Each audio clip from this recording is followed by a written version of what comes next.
நேர்களே, இன்றைக்கு நாம தமிழ்நாட்டுடைய அரசியல்ல ரொம்ப முக்கியமான சில செய்திகளை பேச வேண்டியிருக்கிறது. இன்றைக்கு டிசம்பர் மாதம் முடிவு பெறப் போகிறது. ஜனவரி, பிப்ரவரி, மார்ச் மாதத்திற்குள்ள எல்லா விஷயம் முடிஞ்சது. எஞ்சிய நாட்கள் ஒரு 60 நாட்கள் தான். அதுக்குள்ள கூட்டணிகளை அவர்கள் தயார் செய்ய வேண்டும். நமக்கு டெல்லியில் உள்ள சில சோர்சஸ் மட்டுமில்ல, தமிழ்நாட்டுடைய பிரதான பத்திரிகையாளர்களோடு நாம் பேசிக்கொண்ட சில விஷயங்களை உங்கள்கிட்ட நாம் ஷேர் பண்ண வேண்டிய ஒரு கடமையில் இருக்கிறது. இப்போ திமுகவை பொறுத்தவரை வழி இல்லாமல் கூட்டணிகள் தொடர்கிறார்கள். திமுக பெரிய ஊழல் கட்சியாக மாறி இருக்கிறது. மூத்த தலைவர்கள் முழுமையாக 13க்கும் மேற்பட்ட தலைவர்கள் ஊழல் வழக்குகளில் சிக்கி தவிக்கிறார்கள். அதை தாண்டி அவங்க நம்புறது அந்த 1000 ரூபாய் கொடுத்த பணத்தையும் பல நலப்பணிகள் இதெல்லாம் நம்புறாங்க. அதையும் தாண்டி திமுகவுடைய பாரம்பரிய வாக்கு வங்கி, அதையும் தாண்டி பாரதிய ஜனதாவுக்கு எதிராக ப்ரோவோக் பண்ணி முஸ்லீம் மற்றும் கிறிஸ்தவ வாக்குகளை பெறுவதில் கவனம் செலுத்துகிறார்கள். அதில் வெற்றியும் பெறுகிறார்கள். அந்த வெற்றி இருந்தாலும் கூட இந்த முறை ஜோசப் விஜய் கிறிஸ்தவ வாக்காளர்களை கலைத்துடுவார் அப்படின்னு ஒரு அச்சத்தின் காரணமாக கன்னியாகுமரி சிஎஸ்ஐ சர்ச்லாம் போறாரு.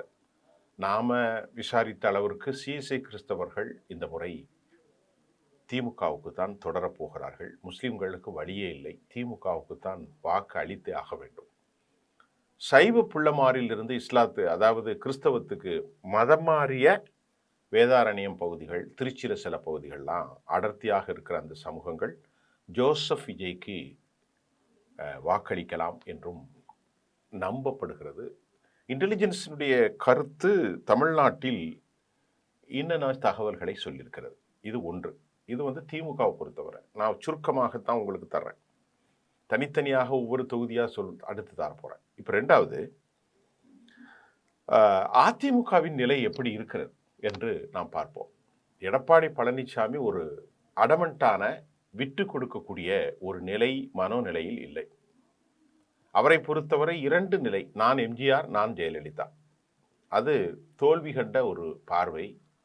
அவர் கூட இருந்து தூபம் போடுகிறவர்கள், அண்ணன் உங்களுக்கு கொடுக்கிற கூட்டத்தை பற்றி மற்றவர்களுக்கெல்லாம் புரியல அப்படின்ட்டு அவர்கிட்ட தூபம் போடுறாங்க, தூண்டி விடுகிறார்கள்.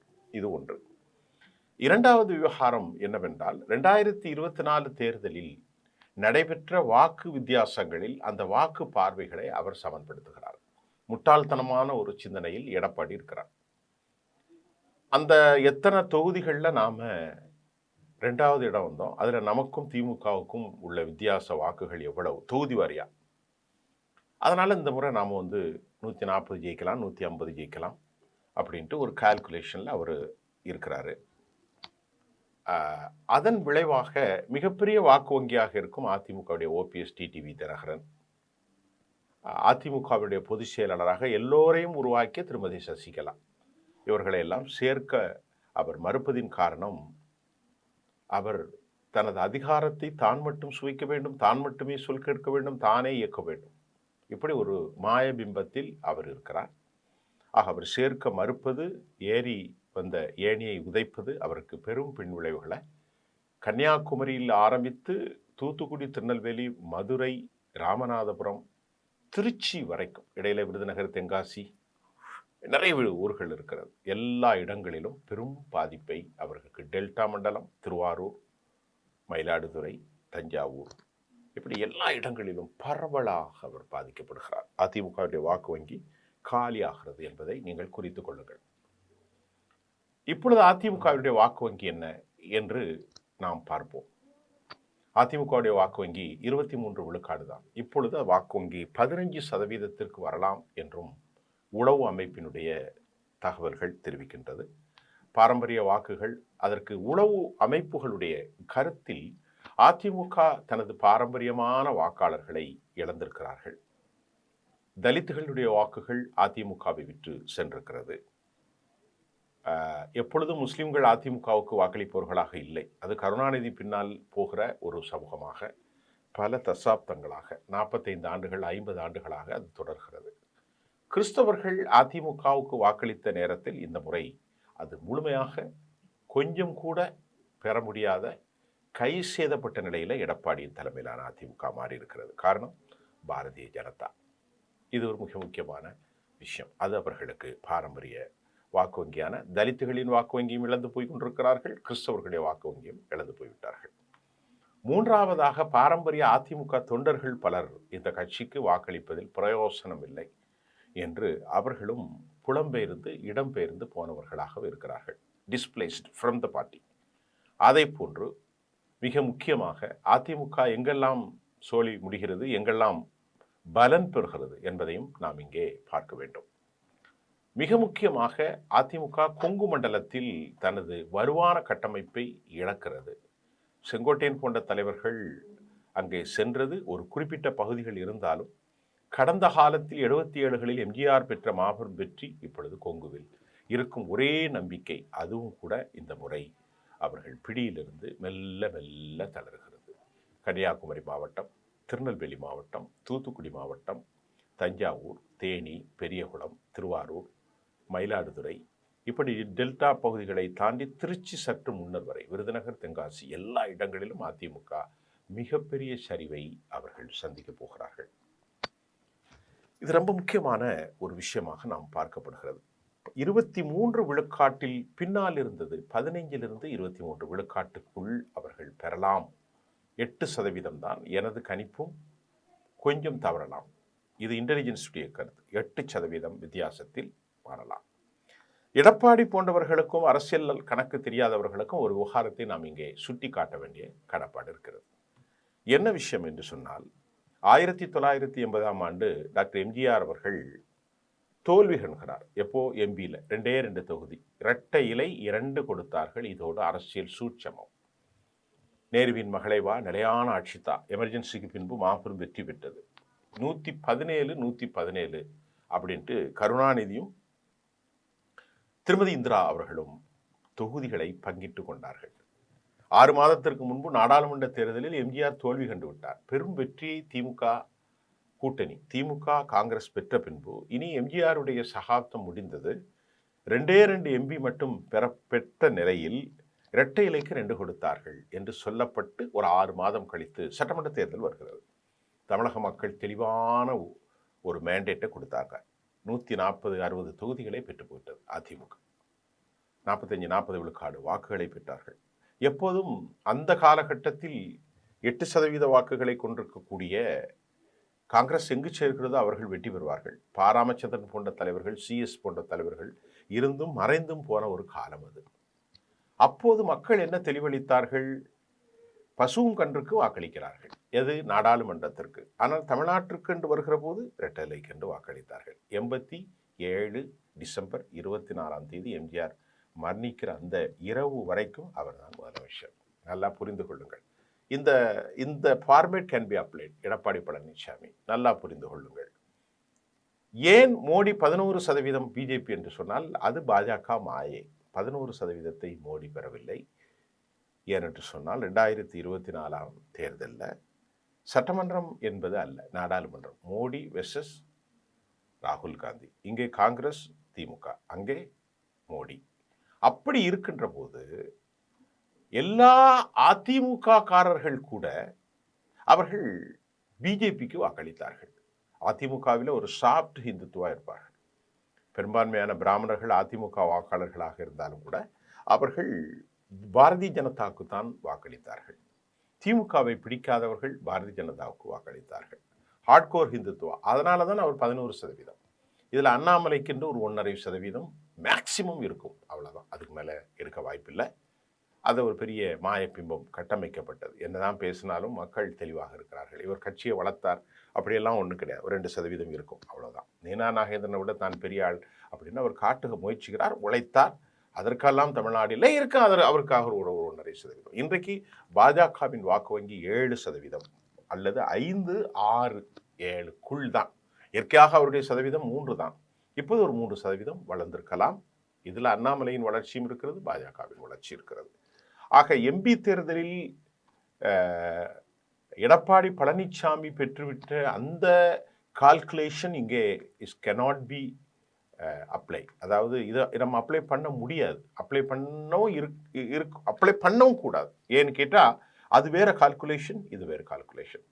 ஆக அதிமுக 23லிருந்து பெரும் சரிவை சந்திக்கிறார்கள் ஒன்று.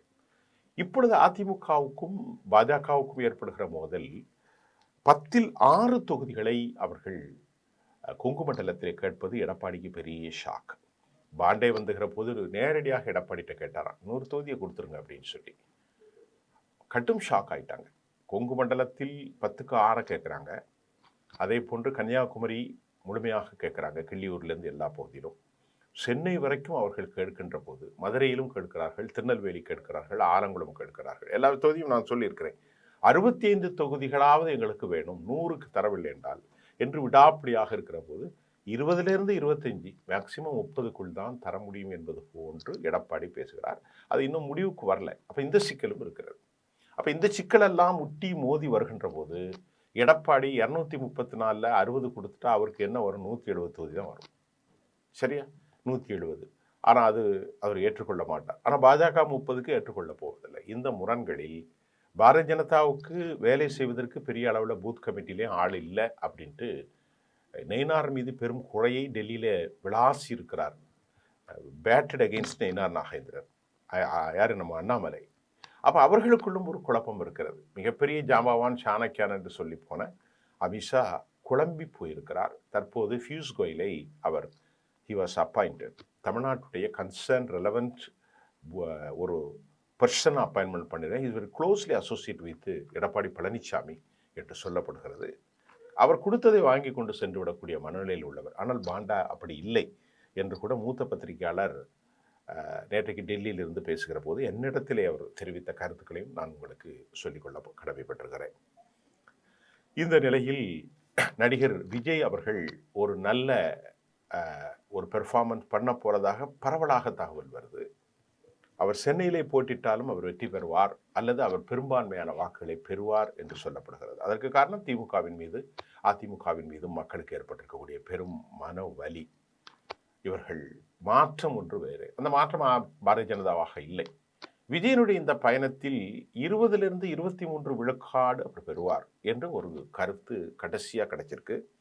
மத்திய இன்டெலிஜென்ஸுடைய கருத்து தான் அது. இதில் ஆடி போயிருக்கிறது திமுக ஒரு 30 விழுக்காடுக்கு மேல் அவர்கள் பெறுவதற்கான வாய்ப்பில்லை. எப்பொழுதும் வலிமையாக 1991 ராஜீவ் அசாசினேஷன் நடக்கும்போது அவர்கள் பெற்றது 23 விழுக்காடு. தற்போது அவர்கள் 30 விழுக்காடு அவர்கள் வாக்கு வங்கி.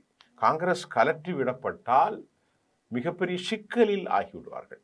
1996 அவர்கள் மைனாரிட்டி ஆட்சி தான். செல்வி ஜெயலலிதா அவர்கள் மைனாரிட்டி திமுக என்றுதான் அழைத்தார்கள். நல்லா கவனித்துக் கொள்ளுங்கள். இதுதான் திமுகவுடைய நிலை. இந்த முறை 2021 159 தொகுதிகளே கூட்டணியோடு ஜெயித்த போது திமுக வெறும் 125 தொகுதி தான். அதற்கு காரணம் கூட்டணி பலம். அந்த பலம் வெளியேறுவதற்கு வாய்ப்பில்லை. கம்யூனிஸ்டுகள் சேர வாய்ப்பில்லை, முஸ்லீம்கள் அமைப்பு சேர வாய்ப்பில்லை, அதே போன்று காங்கிரஸ் சேர வாய்ப்பில்லை, திருமாவளவும் சேர வாய்ப்பில்லை. எல்லாம் சித்தாந்த ஐடியாலஜி பேஸ் கட்சியாக இருக்கிறதுனால யாரும் சேர முடியாது. இது திமுகவுக்கு பலம். ஆக 30% ப்ளஸ் இவர்கள் சேர்ந்தால் ஒரு 7, 8, 10, 38லேருந்து 40. ஆனால் பிஜேபி கீழே சவர்கிற போகிறது, அதிமுக கவிழ போகிறது. அது உறுதியான தகவல், அதில் எந்த மாற்றமும் இல்லை, குறித்துக் கொள்ளுங்கள். ஆகவே நாம் கடைசியாக அடையாளப்படுத்த நமக்கு ஏற்ற தகவல்கள் புள்ளியாக இன்னும் அடுத்த கருத்து கணிப்பில் நான் ஒவ்வொரு தொகுதியாக தரப்போகிறேன். அது எனக்கு கிடைக்கின்ற போது சரியான தகவல்களை பரிமாற்றிக்கொள்வேன். வழக்கம்போல் நாகர்கோயில் பக்கத்திலும் ஒரு நல்ல வலுவான நிலையில் தான் அவர்கள் இருக்கிறார்கள். அது கிறிஸ்தவர்களுக்கும் இந்து நாடார்களுக்கும் ஏற்பட்டிருக்கிற மத மோதலை தூண்டி விடுகிறார்கள். திருப்பரங்குன்றத்தில் ஏதாவது கிடைக்குமா என பாஜக தூண்டிவிட்டு கொண்டே இருக்கின்றது. அவர்களுடைய அடிப்படை சங்கநாதம் என்பது மதவாதம், மத பயங்கரவாதம், மத குழுக்களுக்கிடையே பரவசத்தை ஏற்படுத்துவது. இதுதான் பயங்கரவாதம் என்பது. என்ன சொல்கிறேன்? குண்டுகளை வைப்பது, துப்பாக்கி சுடுவது அல்ல. சமூகங்களில் நல்லிணக்கத்தை கெடுப்பது, அது பயங்கரவாதம் தான். அது தீவிரவாதம் தான். ஏனால் நல்லா கவனிங்க, நேற்று 2 பேரும் பதவி கொண்டது மாப்பிள்ளை மச்சான் இருந்தவன் இன்றைக்கு வேறொரு கொதிநிலையிலே பார்ப்பதற்கு காரணமாக நானோ நீங்களோ அமைந்து விட்டால் நாம் செய்வது பயங்கரவாதம் தான். இந்த உலகம் ரொம்ப கொஞ்சமாக தான் நாம் வாழ போகிறோம். அதுக்கிடையில் ரொம்ப இன்முகமாக மகிழ்ச்சியாக வாழணும். சாதி நமக்கு இருக்கக்கூடாது, மதம் இருக்கக்கூடாது, கொள்கை இருக்கலாம். கொள்கை விட வேண்டிய தேவையில்லை. ஒவ்வொருத்தரும் அவங்கவுங்க விருப்பம் மாறி கொள்கை. அந்த கொள்கை விட வேண்டிய தேவையில்லை. இந்த நடவடிக்கையில் திருப்பரங்குன்றத்தில் தூண்டுகிறார்கள். அது எந்த விலையிலேயும் இங்கே நடக்காது என்று தான் சொல்லப்படுகின்றது. அவர்களுடைய ஒரு பாலிசி என்னால் அடிக்கடிக்கு அம்மியும் நகரும். ஒன்றுமே இல்லாமல் 1984 இருந்த அந்த கட்சி இன்னைக்கு 240 300க்கு மேல் வெற்றி பெற்ற அளவுக்கு வந்தது. அந்த ஃபார்மேட்டு தான் ஆர்எஸ்எஸ் தூண்டி போடுகிறார்கள். இன்றைக்கு அவர்களின் இழைப்பு பலர் சமூகத்திலிருந்து பெரும்பான்மையான வாக்காளர்கள் பிரிந்து போய்விட்டார்கள். அவர்கள் தெரிந்தோ தெரியாமலோ அவற்றில் பாதி சதவீதம் பேர் தேவேந்திர குல வேளாளர்கள் திமுகவின் வாக்காளர்களாகவே மாறியிருக்கிறார்கள். கடந்த முறை ஓட்டப்படாரத்திலும் அது தெரிந்தது, இப்பொழுதும் நாம் தெரிந்திருக்கிறோம். அப்போ ஜோசப் விஜய்க்கு 23% வாக்குகள், திமுகவுக்கு 30% ப்ளஸ் அவர்களுடைய கூட்டணி. அதிமுக பாஜக சேர்ந்தாலே அது அதிகபட்சமாக ஒரு 20%, 18லிருந்து 21 அவ்வளவுதான். அதிமுக 15, இவர்கள் சேர்ந்தால் ஒரு 7, 21% இவ்வளவுதான் இருக்கிறது. ஆக 2வது இடத்தில் விஜய் வந்து விடுவார் என்று சொல்லப்படுகிறது. 8லிருந்து ஆரம்பித்து 13, 18, 23 வரைக்கும் அவர் வருவார் என்று சொல்லப்படுகிறது. ஆனால் அவருக்கும் ஒரு பலமில்லாத சூழ்நிலை. கிரவுண்ட் லெவலில் அவருக்கு பூத் கமிட்டியில் ஆள் இல்லை என்பது, திமுக மட்டுமே ஆட்களை கொண்டு வாக்களிக்க வலுவாகவும் பணம் கொடுப்பதற்கு வலுவாகவும் கட்டமைப்பை வலுவாகவும் வைத்திருக்கிற கட்சி அடிஷனலாக அவர்களுக்கு 1%, 2% வாக்கு கொடுக்கும். அப்போ 30னா அது 32,000. இது அவர்களுக்கு. வடபகுதிகளில் அதாவது தலித் சமூகத்தினுடைய வாக்குகள், குறிப்பாக பறையர் சமூக மக்களினுடைய வாக்குகள் வலுவான கட்டமைப்பாக மாறியிருக்கிறது. அது திருமாவளவன் தலைமையில்.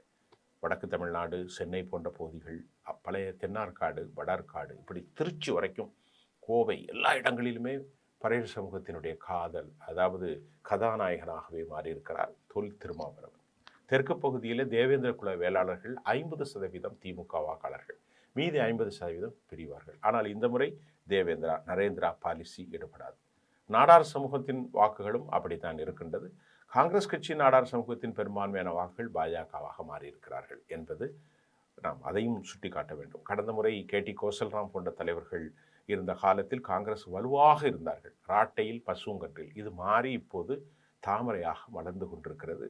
அதுவும் நாகர்கோயிலை தாண்டி தெற்கு பகுதியில் பெரும்பான்மையாக இந்து நாடார்கள் பாரதிய ஜனதாவின் ஆதரவாளர்களாக காங்கிரஸிலிருந்து இடம்பெயர்ந்து கொண்டிருக்கிறார்கள் என்பதுதான் இன்றைய செய்தி. இதையும் தாண்டி இனி பிரச்சாரத்தில் எஞ்சிய 2 மாதத்தில் வேட்பாளர்களின் தேர்வை தாண்டி அவர்கள் நல்லவர்கள் கெட்டவர்கள், அது மாதிரி கிராம பிரச்சனைகள், நகர பிரச்சனைகள், பேரூராட்சி பிரச்சனைகள், மாநகராட்சி பிரச்சனைகள், உள்ளாட்சி பிரச்சனைகள், இதுவும் தேர்தல் வெற்றி தோல்வியை நிர்ணயிக்கப் போகிறது. சீமான் பதட்டத்தில் அவர் தனது குரலை உயர்த்தி கொண்டிருக்கிறார். சீமான் வாக்கு வங்கியை யார் பறிக்கப் போகிறார்கள் என்பது தெரியாது. ஆனாலும் 8% அவர் பெறப்போவதில்லை, அதிலிருந்து குறைய போகிறார். டிடிவி தினகரன் அவர்கள், அவர் ஒரு பெரிய ரோல் பண்ணுவாரா? அதே போன்று ஓபிஎஸ்ஸின் நிலை 23, 24க்கு பிறகு புது அமைப்பை அவர் ஆரம்பித்து அவர் குடிப்பேன் இல்லது கொட்டி கொய்ப்பேன் என்ற ஒரு மனநிலையில் இன்றைக்கு டிடிவி இருக்கிறார். ஏனென்றால் நான் குடிக்க வேண்டும், பாலை நான் குடிக்க வேண்டும், இல்லை என்றால் அந்த பால் கீழே கொட்டி கவிழ்க்கப்பட வேண்டும். அதை எடப்பாடி வடிவத்தில் கொடுக்க முடியாது. எங்களை எல்லாம் அவர் அநீதி செய்திருக்கிறார், வெளியேற்றியிருக்கிறார். எடப்பாடிக்கு நாங்கள் அனுமதிக்க முடியாது என்ற மனநிலை வலிமையாக இருக்கிறார். இந்த பிஜேபிக்கு பெரிய தலைவலி. இவ்வளவு கேட்டும் கட்சிக்கு எந்த துரோகம் செய்யாத ஓபிஎஸ் போன்றவர்களை எங்களை எல்லாம் அவர் இணைக்க மறுத்திருக்கிறார். ஆக மறுத்து கொண்டே இருக்கிறார். ஆகவே நாங்கள் ஒரு பாத்திரத்தில் இருக்கும் அந்த அன்னத்தை குடிப்போம் இல்லது கொட்டி கொய்ப்போம், நீ முதலமைச்சராக வருவதற்கு நான் எதற்கு பாடுபட வேண்டும் என்று அவர் கேட்பதில் அந்த தரப்பிலும் நியாயம் இருக்கிறது. ஆகவே இன்றைக்கு 4 முனை போட்டி உறுதியாக இருக்கிறது. திமுக தலைமையிலான கூட்டி, அதிமுக பாஜக தலைமையிலான கூட்டணி, நடிகர் விஜய், அதே போன்று நாம் தமிழர் கட்சி, எஞ்சி இருக்கக்கூடிய வன்னியர் கட்சியும் 1% வாக்களை வைத்திருக்கிற தேமுதிகவும் பேரம் பேசி கொண்டிருக்கிறார்கள். அப்பாவா பிள்ளையா ஒரு பக்கம். தேமுதிக அவர்களுக்கு சில எதிர்பார்ப்பு உண்டு, அதை மட்டும் பூரணப்படுத்தி கொண்டு சேர்வார்கள். அது ஒரு பெரிய கட்சி அமைப்பு ஒன்றும் இல்லை. இதுதான் தற்போதைய நிலையாக இருக்கிறது. மீண்டும் இன்னும் தொடர்ந்து பல செய்திகளோடு உங்களை சந்திக்கின்றேன். நன்றி.